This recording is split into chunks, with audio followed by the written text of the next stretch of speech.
Ayoko na magsalita. Ulit ako. Ano ang current situation mo? Yan, oo. So, ganito po yung energy check-in, no? Energy alignment. Titingnan natin yung sitwasyon mo. Kung ito ay para sa reading, no? Ngayon, kung hindi to para sa'yo, then huwag mo ipilit. Ngayon, kung private reading to, binabalik ko pagka hindi magka-align pag dalawang check, no? Tapos, pagka magka-align, mag-go through. Ganun po talaga ako. Ako lang yung tarot reader na nagbabalik ng pera pag hindi nagka-align. So, wala kang ginagawang action sa kung ano mong sitwasyon mo as of now. Feeling mo you are done with it, no? Desire, you might be doing your desire, no? Kahit na mag-isa ka na lang at hindi na kayo magkakabalikan ng taong to, kaya mong pasayin yung sarili mo. Yung mga bagay na hindi mo nakukuha noon, kinukuha mo na uli ngayon.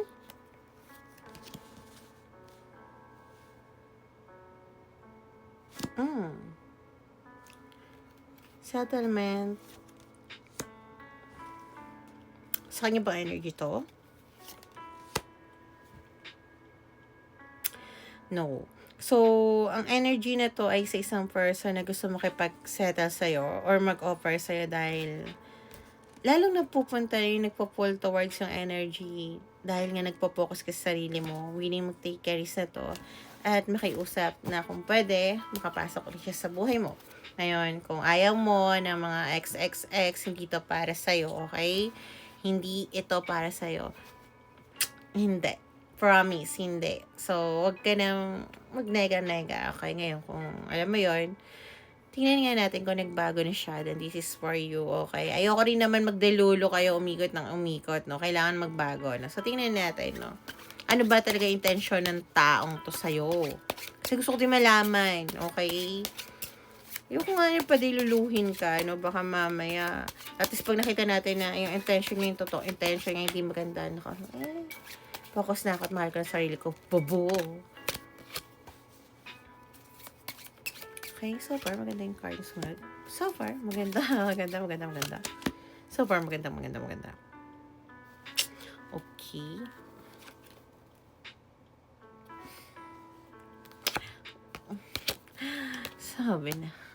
Sabi ko na nga ba, ikaw ay merong pating lich. Okay.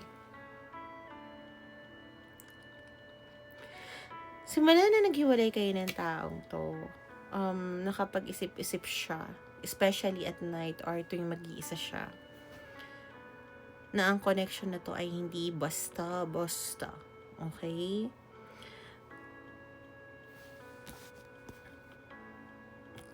Madami siyang bagay na hindi niya naintindihan niya na.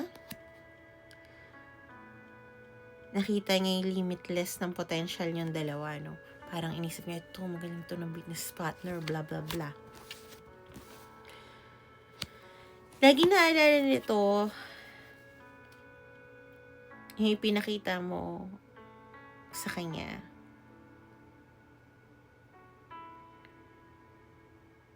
Kung ano man yung pinakita mo.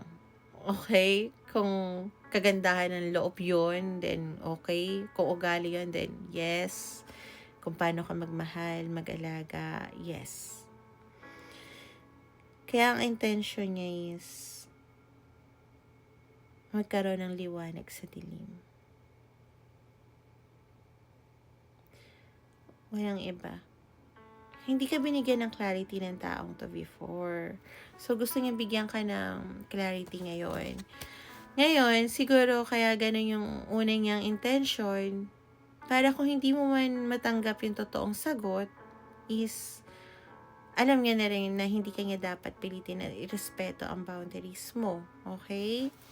So, tingnan natin ang payo ng guides mo sa pinagdadaanan mo ngayon. Please, Tarot Angels, ano mapapayo natin sa collective natin? Please, thank you so much sa guides mo na nandito. At sa Tarot Angels ko na nagkukonekta sa amin.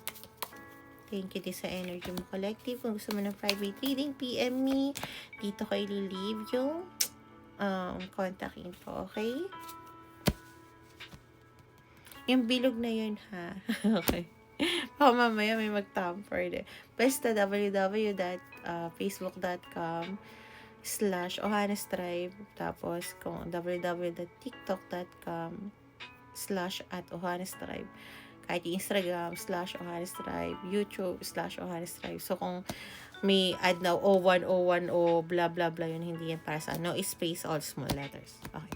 Yeah, ayaw ka na maligaw. Okay, so yeah.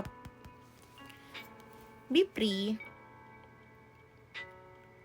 Meron kang kalayaan para mamili kung gugustuhin mong subukan na tumawid uli sa taong to.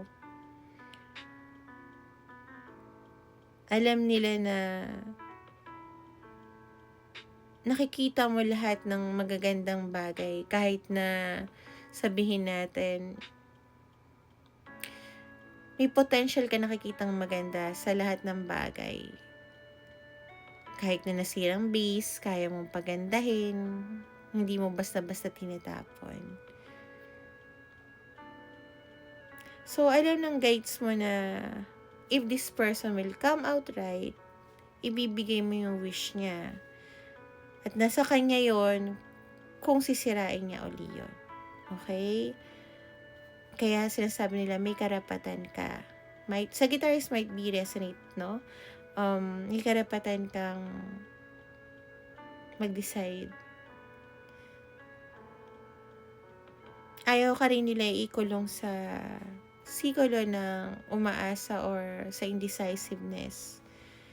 Kaya binibigay nila at naniniwala sila sa intuition mo. Dahil higit na alam mo kung anong sitwasyon mo. Pero wag mong tawag dito, pipigilan na makausap to. Hayaan mo siyang, kasi doon mo lang daw malalaman kung ano talaga intention ng taong to. Okay? Doon mo lang makikita. Wag mo siyang itataboy. Kahit na-block mo na siya sa lahat ng social media mo, tapos nakipag-usap siya, wag mo daw itaboy.